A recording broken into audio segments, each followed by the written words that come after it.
Alors, donc aujourd'hui, je vais continuer la même thématique en abordant d'autres équations. Donc, je vais commencer par les équations d'Hamilton-Jacobi du premier ordre, où on verra tout un tas de phénomènes qui sont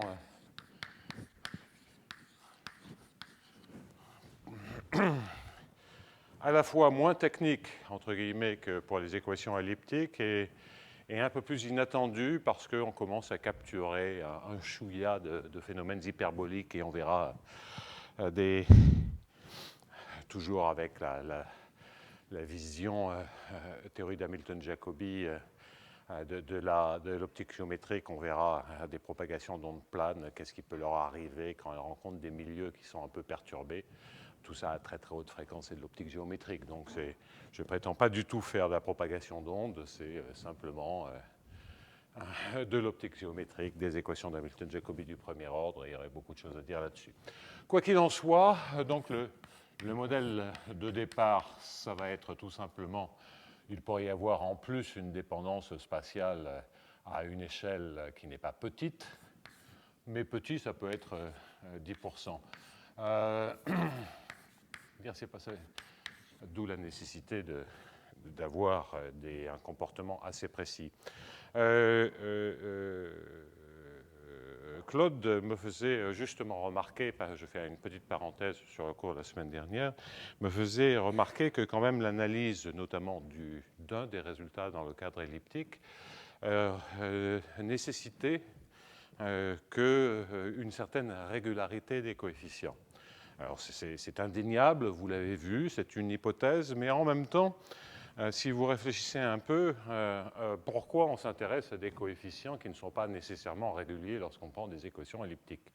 C'est pour pouvoir traiter des situations assez hétérogènes, assez compliquées, et plutôt que de dire on a des choses qui sont régulières par morceaux avec autant de morceaux qu'on veut, une hypothèse bien plus simplificatrice, c'est de dire, sans parler de situations fractales, de situations un peu compliquées.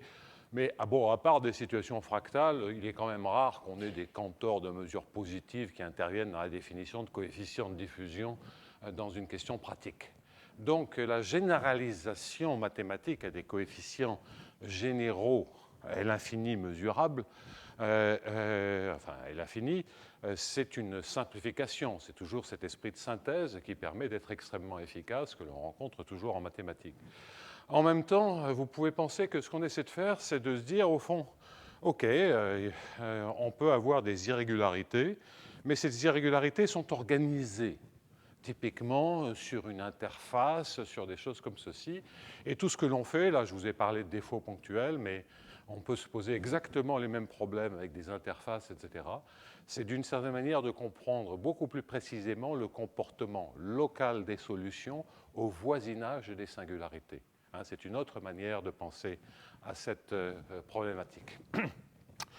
Donc, oui, c'est régulier, oui, mais c'est aussi une manière de regarder des singularités génériques. Bien, alors, quoi qu'il en soit, voici la situation. Je vais, de façon à ce que l'on comprenne bien, je vais me regarder juste un exemple, étant entendu que quand on sait traiter un exemple, généralisé n'est pas le problème. Donc, regardons un exemple qui sera un exemple d'équation éconale avec un certain indice. Et donc, le problème que je vais regarder va être un gradient de u epsilon égale un certain, je vais l'appeler grand F pour l'instant, de x sur epsilon. Bien. Alors, il peut y avoir, je vais regarder des problèmes stationnaires, étant entendu que je pourrais avoir des problèmes d'évolution. C'est simplement pour fixer les enjeux. Le fait que j'ai mis 1 comme coefficient, évidemment, ne joue aucun rôle. C'est de toute façon une simple dilatation par le coefficient vous permet de changer ce coefficient en n'importe quel autre coefficient fixe. Bien, alors donc un petit rappel c'est sur l'homogénéisation de ceci, de ce genre d'équation. C'est dans le cadre où f est périodique.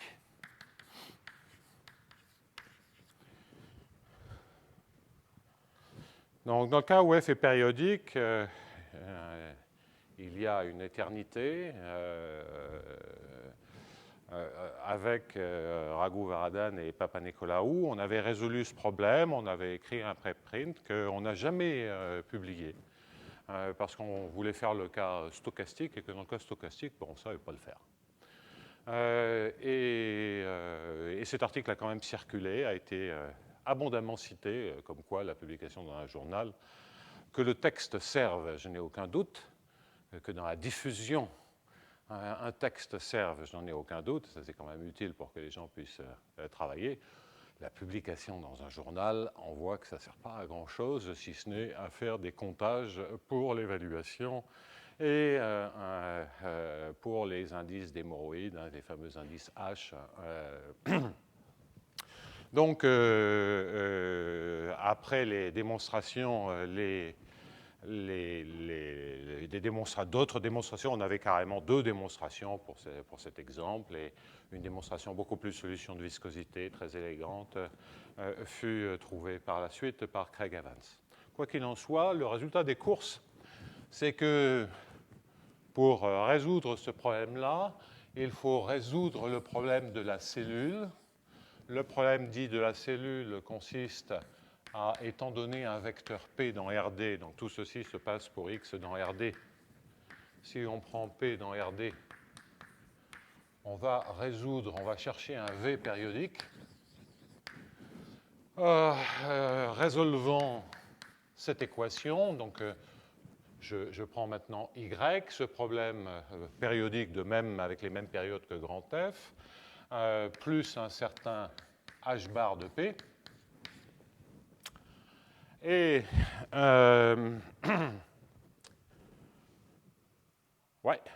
plus un certain H bar de P. Donc, qu'est-ce que cela veut dire? Je devrais mettre V périodique, lambda réel, sinon c'est incompréhensible. V est défini à une constante près, donc on peut normaliser ça en disant que la moyenne de V est égale à 0. Et lambda est un réel, donc vous avez un degré de liberté supplémentaire sur V et une inconnue supplémentaire. Donc pensez à un multiplicateur de Lagrange, entre guillemets.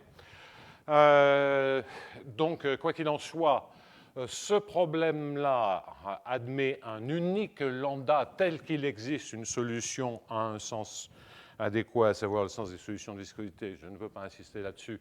V périodique de ceci. Ce lambda, on l'appelle H bar de P, et U epsilon converge uniformément quand epsilon tend vers 0 vers U bar qui résout U bar plus H bar de... alors hein, quand j'écris les choses, il ne va pas rester grand-chose. Hein. Plus H bar de gradient U bar, donc il faudrait quand même que je rajoute... Pardonnez-moi, je suis un peu... Donc je vais rajouter juste pour qu'on ait quelque chose hein, avec une équation qui reste à la fin. Sinon, on a une trivialité, c'est un résultat, hein, et la démonstration est d'ailleurs exactement la même, égale H dans RD. Donc, H bar est l'hamiltonien effectif, et on a un résultat typique d'homogénéisation.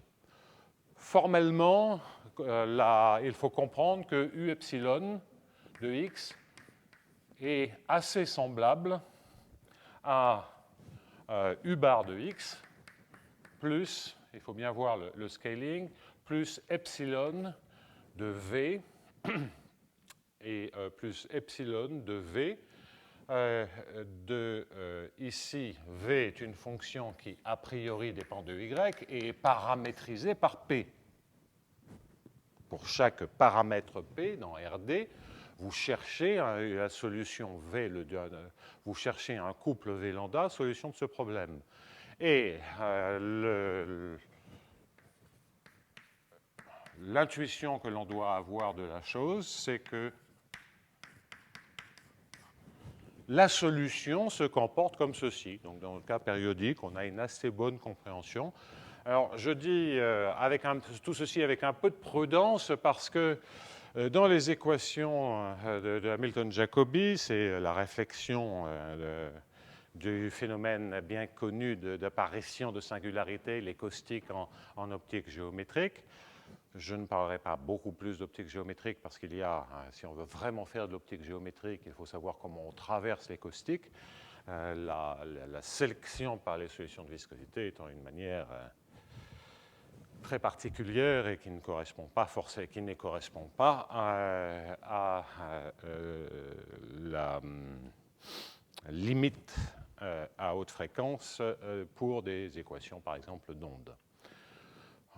Bon, je ne veux vraiment pas en dire plus là-dessus.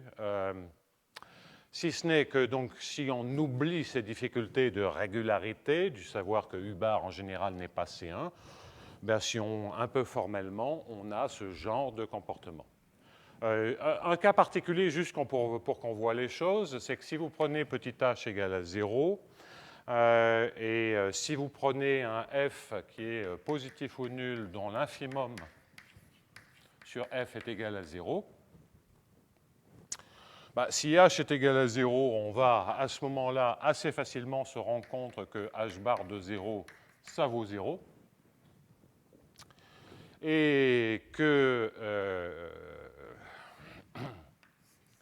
donc si on prend P égale à 0, et que la solution limite c'est U bar égale à 0, de sorte que ce que l'on est en train de voir, c'est que la solution, dans un cas où on converge vers 0, se comporte comme un epsilon de V de x sur epsilon. Hein, c'est ça que je veux qu'on ait en tête, dans le cadre le plus simple que l'on puisse imaginer, hein, où tout est nul. Après, si on a des données, bien on va avoir une certaine modulation, et autour de cette modulation, construire donc ça c'est la modulation CU bar, et construire les correcteurs de cette manière-là. Bon, donc ça c'est le recensement du cas périodique. J'oublie une chose qui est extrêmement importante, qui est en D égale à 1. C'est que pour D égale à 1, on a une formule explicite pour H bar avec un phénomène qui est assez amusant. Donc je vais toujours normaliser. Comme vous voyez, ceci est naturellement positif ou nul. Vous pouvez toujours ajouter ou retrancher une constante à f en retranchant ou en ajoutant la même constante à lambda.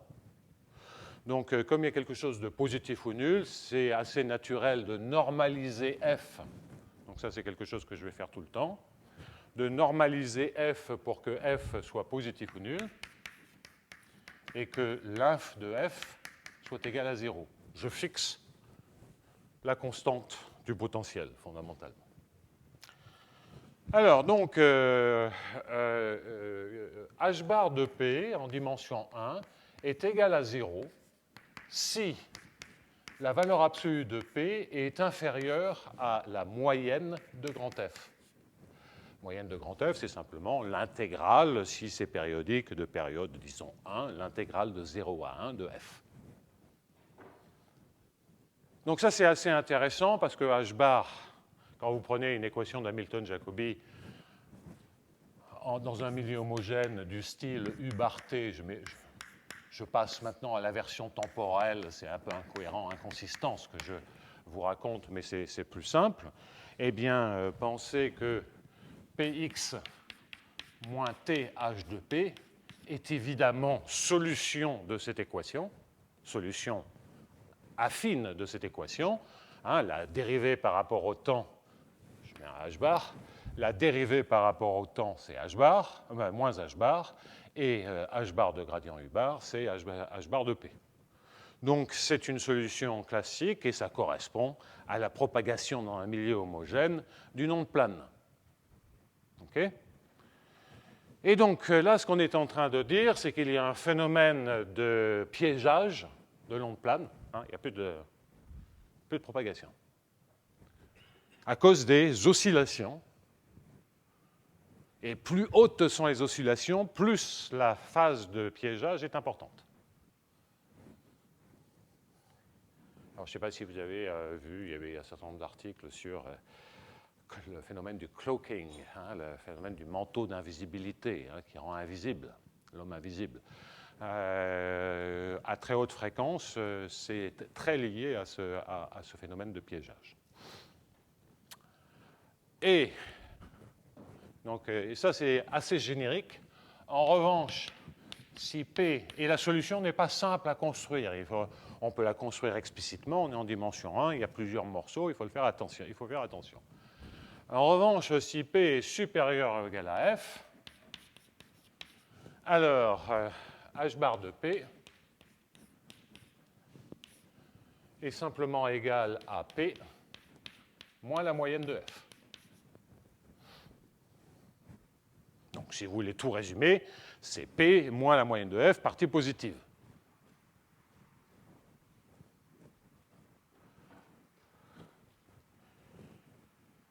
Mais je préfère bien séparer les deux cas de figure et mettre un strictement parce que c'est 0 et puis après c'est strictement positif. Et les comportements vont être complètement différents. Hein, il y a derrière des trajectoires optimales qui sont caractéristiques. Ce qui est très important, c'est que dans un cas, lorsqu'il y a piégeage, ces trajectoires vont se stabiliser autour de minima du potentiel, entre guillemets, tandis que dans l'autre cas, ces trajectoires vont partir à l'infini dans une direction qui est opposée, qui est dans la direction de moins P. Et donc, l'onde plane traverse toutes les oscillations et se déplace comme il faut. Alors ça, on va le retrouver quand on va vouloir analyser des correcteurs précisés ou des comportements qui ne sont pas dans un background périodique. Et donc j'en viens maintenant, après ces rappels extrêmement rapides, j'en viens au problème qui m'intéresse, dans lequel je vais gommer le h de x qui n'apporte absolument rien, et je vais décomposer grand F en deux morceaux. Donc je vais maintenant, on peut tout effacer ceci, je vais garder peut-être cela.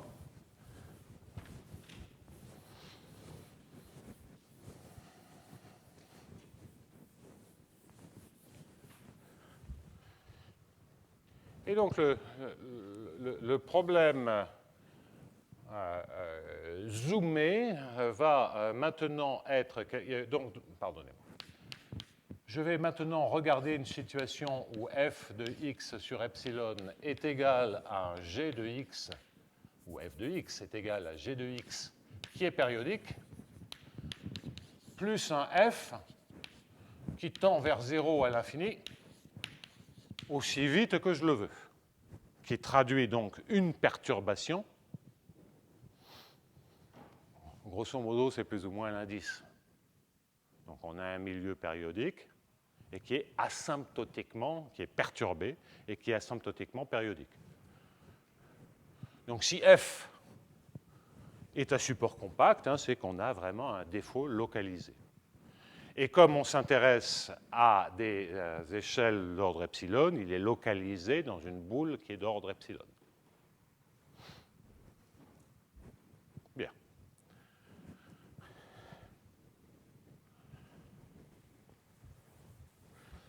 Et donc, la question à résoudre, comme on le sait, c'est toujours en fixant P dans RD, toujours à cause de ce phénomène de zoom. Ah, décidément. Donc, la première question, c'est est-ce que la limite quand epsilon tend vers 0 est-elle affectée, oui ou non, par la perturbation? Dans le cadre des équations elliptiques, on avait vu que la limite était indépendante des perturbations, parce que l'idée pour des équations elliptiques, c'est que comme on a du x sur epsilon, à part tout près de 0, qui est un ensemble tout petit, on ne voit pas la perturbation. Puis près de 0 pour une équation elliptique, ce qui se passe sur un ensemble petit, on ne le voit pas grâce au phénomène de diffusion. Donc Donc mathématiquement, on voyait ça autrement. Là, c'est un peu plus compliqué. Parce que, pensez, il y a des rayons lumineux, et puis si le rayon lumineux il se met à être bloqué là où il y a la singularité, il y a un souci. Ça compte. On peut voir les points. Et la deuxième question, c'est quid d'un profil asymptotique permettant de bien comprendre la structure des solutions. Et pour ceci, il nous faudrait résoudre P plus gradient V égale G plus F, et évidemment plus H bar de P, dans le cas où bien entendu, la réponse est positive pour la première question. Comme on n'a modifié que dans une boule de rayon epsilon, on sait que l'équation, s'il y a une équation, ça ne peut être que celle-là. En revanche, on ne sait pas ce qui se passe en 0, puisque c'est là où il y a le défaut. Donc, ce n'est pas la peine, même si la limite était en défaut, ce n'est pas la peine d'essayer de se dire qu'il y a peut-être un autre objet que H bar. Non. Donc, ce sont les deux questions naturelles, et évidemment, on cherche là-dedans un V qui soit sous-linéaire. Ça, j'ai déjà expliqué pourquoi, c'est-à-dire que V de x tend vers, divisé par la norme de x tend vers 0 quand x tend vers l'infini.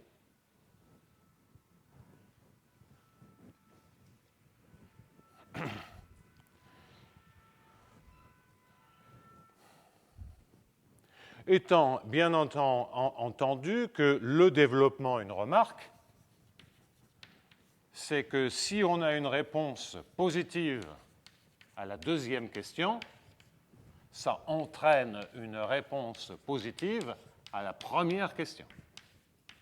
Alors, je dis pourquoi bien entendu, parce que c'est la même démonstration que pour l'homogénéisation, parce qu'on dispose des correcteurs qui font comme il faut. Même démonstration que dans le cadre périodique.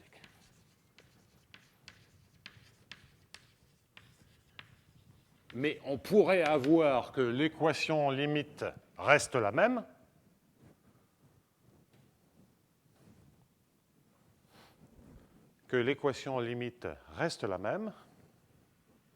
sans qu'il existe un V.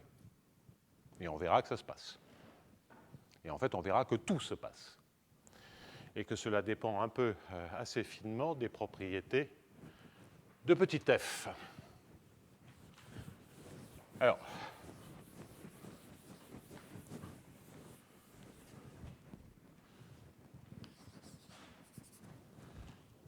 je vais normaliser, à nouveau, c'est l'analogue de mon cas périodique, je normalise G avec, de cette manière-là, la partie périodique, et je me concentre sur F.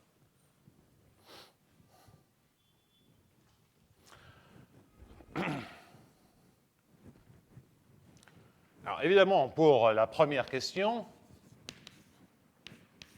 il y a d'abord un cas particulier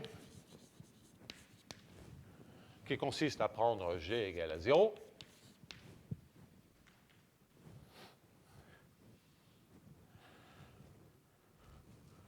De façon à bien voir les choses, et à ce moment-là, l'équation devient U epsilon plus norme de gradient de U epsilon égale, il ne me reste plus que le petit f, j'ai toujours pris h égale à 0 maintenant, égale petit f de x sur epsilon.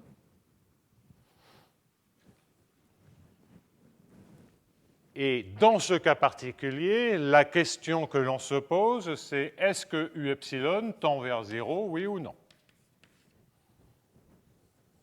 Uniformément. Et quand je dis tend, tout ça, c'est des convergences uniformes.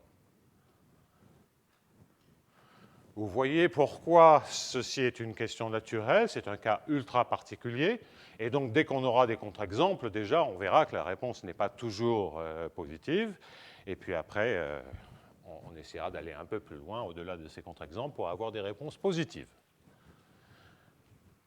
Alors, dans ce cas-là, quelle est l'intuition de la chose, Donc, vous avez ici pensé que F est un support compact, juste pour simplifier.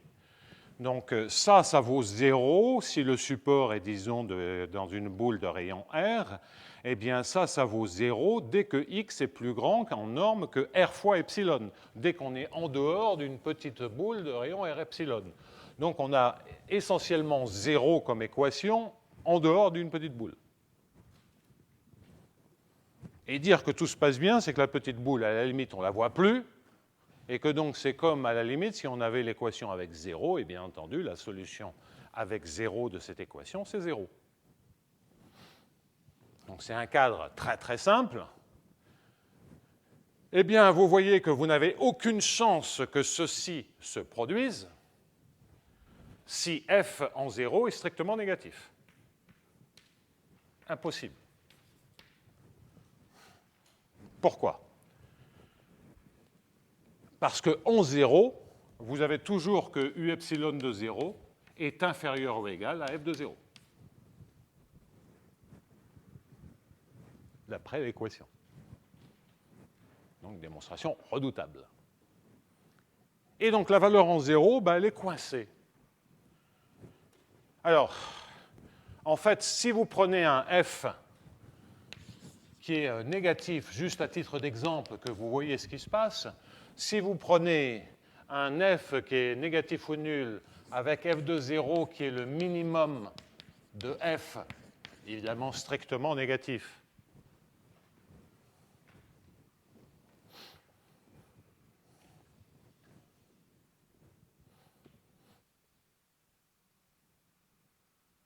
sinon, il faut regarder l'infimum. Enfin, F négatif, ça, c'est pas très gênant. Et l'hypothèse, c'est vraiment que le minimum de F soit strictement négatif. Et sinon, vous remplacez dans ce que je vais vous dire F de 0 par le minimum de F. Mais à ce moment-là, on peut totalement identifier ce qui se passe sans... je ne vais pas rentrer, c'est un exemple, c'est un exercice qui est très simple. U epsilon converge uniformément vers un certain U bar de X qui vérifie U bar plus gradient U bar. Je vais écrire l'équation que vous voyez bien ce qui se passe, égal à 0 pour tous les X dans RD sauf en 0. Donc dans l'ouvert, qui est l'espace tout entier, mais en enlevé 0. Et vous avez une condition aux limites qui est U bar de 0 égale F de 0.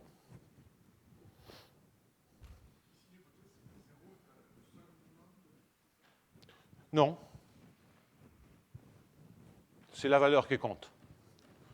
Mais sinon, tu remplaces. Si tu veux un cadre plus général, tu as le même résultat, mais avec F de 0 remplacé par le minimum de F. Parce que ça se passe juste à côté, donc à la limite, c'est pareil. Et alors, il se trouve que là, la solution, elle est explicite, puisque la solution, comme U bar, c'est juste pour vous donner un exemple, la solution, c'est donnée par F de 0, qui est donc négatif, et puissance moins norme de X.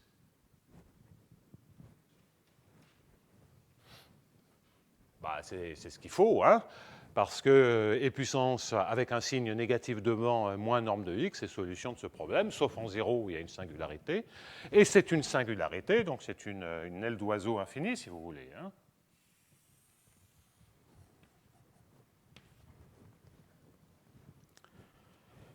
Mais avec une singularité en 0 qui n'est pas de type solution de viscosité. Ce n'est pas une sursolution en 0. Et donc ça empêche effectivement d'avoir une équation partout, parce que si c'était l'équation partout, ça serait 0. Donc ça, c'est quand même assez spectaculaire, parce qu'on a juste une singularité. OK, hein, c'est ça l'équation.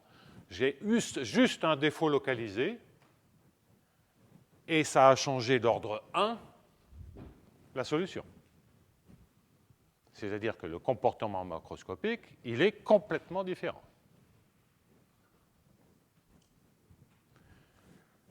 Donc c'est pour ça que nous sommes, Claude, Xavier et moi, sommes très réticents à parler d'homogénéisation. On est en train de faire autre chose. Alors, ça a des rapports avec l'homogénéisation, mais ce n'est vraiment pas de l'homogénéisation. Il n'y a pas de milieu effectif, là. Il y a un milieu avec une singularité qui bloque la propagation. Bon, alors donc ça montre déjà que lorsqu'on a des choses qui sont négatives, il y a un souci. Alors les signes sont assez importants là-dedans, hein. Donc quand je vous ai dit que l'on pouvait généraliser, oui, ce que je vous raconte, c'est lié à la convexité de l'hamiltonien. Si c'est la concavité, il faut changer tous les signes. Et si c'est ni convexe ni concave, en général, il n'y a rien qui marche. En général. Bien. Alors, donc ça, c'est la première observation. Deuxième observation, c'est de dire si f est négatif, ça ne marche pas. Alors maintenant, regardons lorsque f est positif.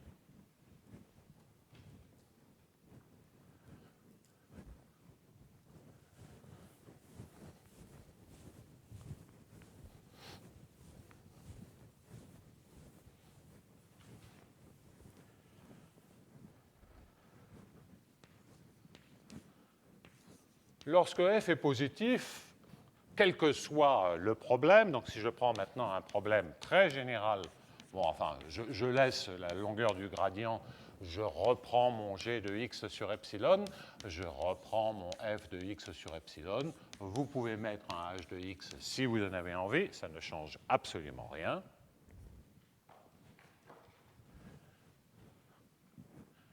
Donc, si f est positif, et si vous regardez ce problème-là, alors u epsilon, quand epsilon tend vers 0, tend uniformément vers le u bar du problème périodique.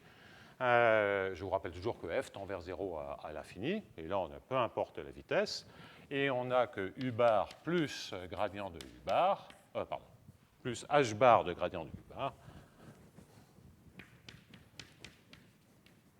est égal à h. C'est-à-dire que le f est complètement oublié dans le comportement, entre guillemets, macroscopique. Comportement aux grandes échelles. Bon.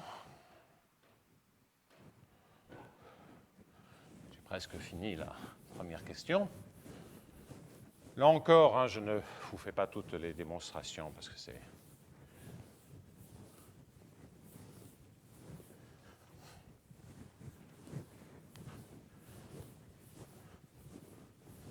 un peu longué, un peu technique.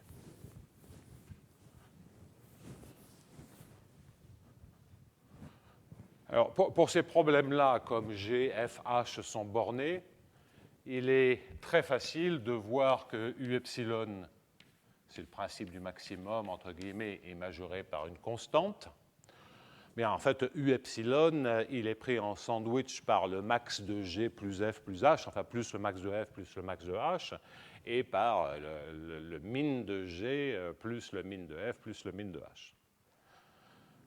Donc, ça, c'est une comparaison très simple. Si U epsilon est borné, comme tout le reste est borné, ça entraîne aussi que gradient U epsilon est borné. Les choses sont naturellement lipschitziennes, d'après l'équation. Donc ça, on ne se fait pas de soucis pour ça. Un fait général lié à l'homogénéisation dans le cas périodique, c'est que U epsilon converge sauf en 0. Alors, qu'est-ce que ça veut dire sauf en 0 vers, je peux toujours, bon, pardonnez-moi. Je peux toujours dire qu'à une sous-suite près, à cause de Ascoli, du théorème d'Ascoli, le U epsilon ou une sous-suite converge uniformément, au moins localement, vers un certain U bar. La question, c'est d'identifier ce U bar.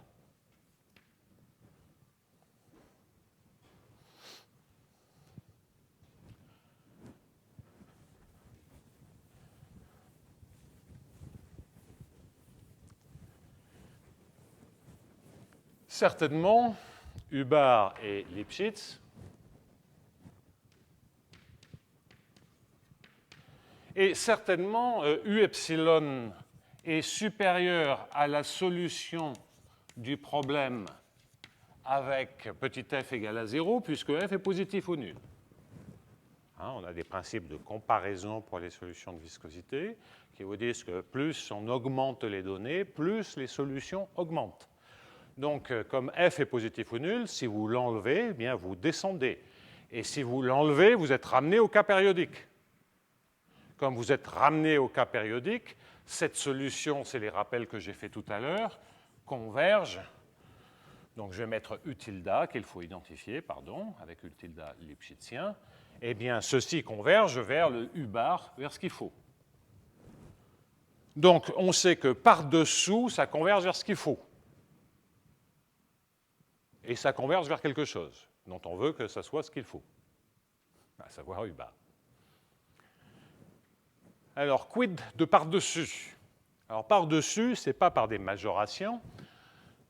Ça l'est si on sait répondre à la deuxième question, mais si on ne sait pas répondre à la deuxième question, et ce n'est pas toujours possible, comme je vais le voir dans un instant, eh bien, on fait l'argument suivant. C'est-à-dire que si vous prenez des x pour un delta quelconque, que vous éliminez la singularité, vous avez des solutions de viscosité pour un problème qui est uniformément proche d'un problème périodique. Le f de x sur epsilon, il se majore tend uniformément vers 0 sur cet ensemble.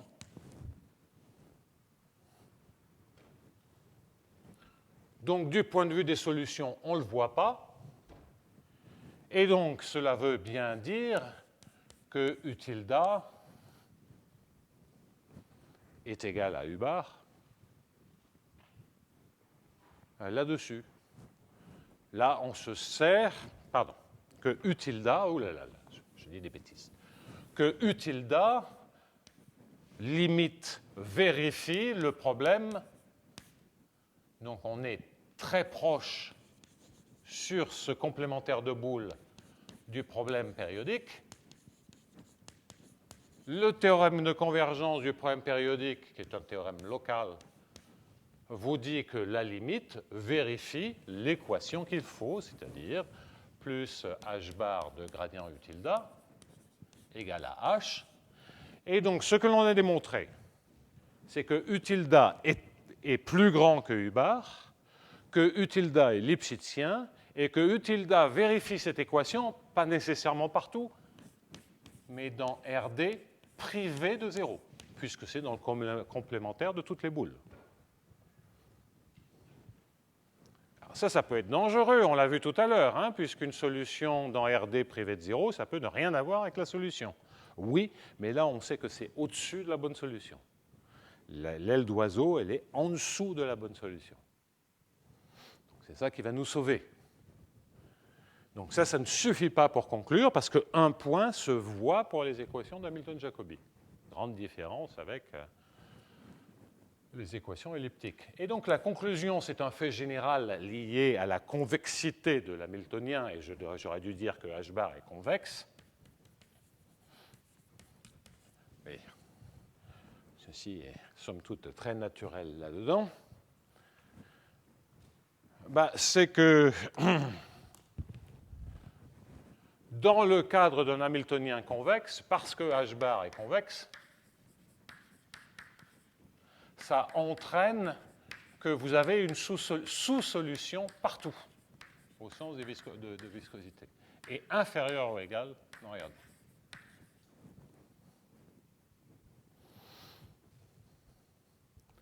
Alors ça, c'est un fait général de solution de viscosité. C'est par exemple dû au fait que si vous avez une solution de viscosité, c'est solution presque partout, et une solution presque partout pour un hamiltonien convexe, c'est une sous-solution de viscosité.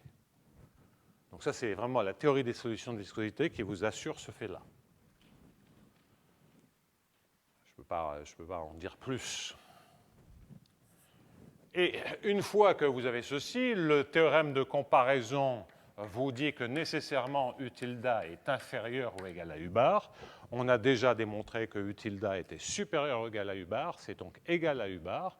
Et donc voilà les raisons pour lesquelles, effectivement, si f est positif ou nul, tout se passe bien.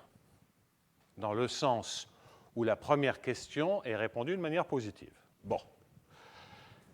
Alors ça, dans le cas d'elliptique, c'était une observation quasi triviale. Hein. C'était de dire, si on modifie très très peu, de manière très localisée, une situation périodique, la limite macroscopique est la même.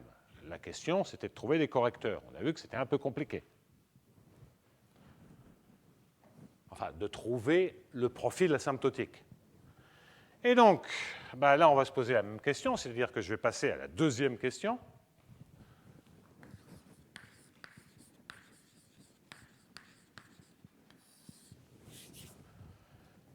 Et on va donc maintenant vouloir essayer de résoudre P plus gradient V. Tout à l'heure, j'employais la lettre Y, mais maintenant, je vais abandonner avec la lettre Y, est égal à G plus F plus H bar. Et V sous-linéaire. Et G est périodique. F est positif ou nul, tend vers 0 à l'infini. Et G est positif ou nul, avec l'infimum de G est égal à 0. Enfin, le minimum de G est égal à 0. Donc voilà le problème. Maintenant, je peux tout effacer. On redémarre une autre question. Mais je sais que ce n'est même pas la peine de regarder pour les f négatifs ou nuls, parce que s'il y avait des solutions pour f négatifs ou nuls, ça entraînerait la convergence qui n'est pas vraie. Donc je peux me restreindre à ceci. Alors, en fait, la réponse est assez sophistiquée.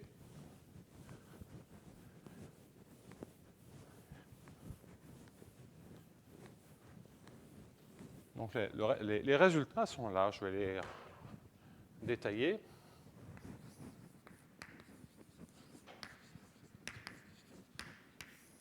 Donc, premier cas de figure, P est égal à 0, qui est un cas très particulier, avec une décroissance rapide, vous verrez dans la démonstration ce qu'il faut.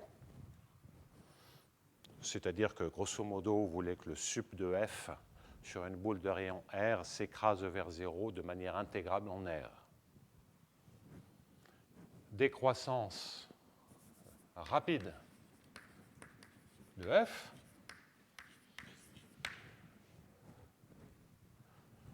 Bon, je vais quand même prendre...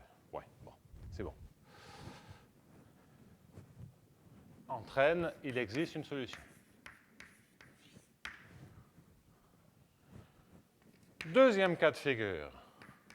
P différent de 0, mais H bar de P est égal à 0.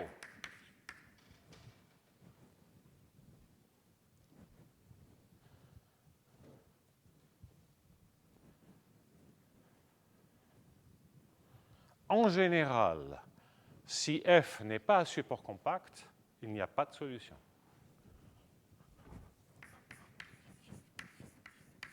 Pas de solution en général si F n'est pas à support compact. Par exemple, si F est strictement positive. Pas de solution si F est strictement positive. Ça décroît aussi vite que vous voulez à l'infini, mais c'est strictement positif partout. Donc pas de solution. Si F est strictement positif. Et il existe une solution si F est un support compact. Bon, il y a d'autres cas de figure, et d'ailleurs les démonstrations permettent... Grosso modo, il faut qu'il y ait des zéros assez souvent, assez bien espacés. Enfin bon, il y a des conditions, c'est tellement technique que il vaut mieux oublier. Et enfin, troisièmement, si h bar de P est strictement positif, donc ce qui pose un problème, bon, P égale à 0, c'est un cas assez trivial, et cette zone-là, parce qu'il n'y a pas vraiment d'onde plane pour P égale à 0. Donc ce cas-là, c'est les cas où justement on a le phénomène de piégeage. Hein. C'est exactement là qu'il y a le piégeage. Et c'est là que c'est difficile de trouver un profil asymptotique, ce qui après tout est assez intuitif. Non, intuitif, je ne dirais pas ça, mais en tout cas c'est assez naturel que ce soit ça le cas le plus difficile. En tout cas, si h bar de P est strictement positif, avec une décroissance rapide de f, là, ce sera de dire qu'essentiellement, sur des choses qui ressemblent à des lignes droites qui partent à l'infini, il faut que f soit intégrable. Ça, on voit très bien quelle est l'hypothèse technique. Si on a une décroissance isotrope plus rapide que du 1 sur x, le premier et le troisième cas sont déjà des décroissances rapides. Quand je mets décroissance rapide, ça peut être simplement en dire qu'en 1 sur norme de x a une puissance strictement plus grande que 1, quelle que soit la dimension. Donc ce n'est pas énorme comme décroissance. Hein. Je vais mettre quand même des guillemets là. Hein. Bon, ça c'est purement technique, ce n'est pas ça le point important. Bon.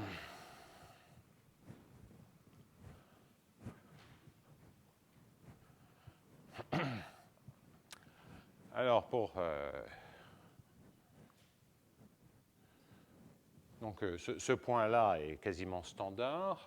Ce point-là, nous l'avions compris avec Takis, et puis on avait cru faire une démonstration de ces deux points-là. Puis je me suis rendu compte pendant le week-end que la démonstration est complètement fausse. Mais enfin, c'est pas un peu, mais c'est complètement faux. En même temps, j'étais sûr que le résultat était vrai, et donc finalement, ça marche. Comme toujours, hein, on a l'intuition du résultat, et puis après, on fait des démonstrations qui sont incertaines. Ce qui est un euphémisme pour dire violemment, complètement fausse.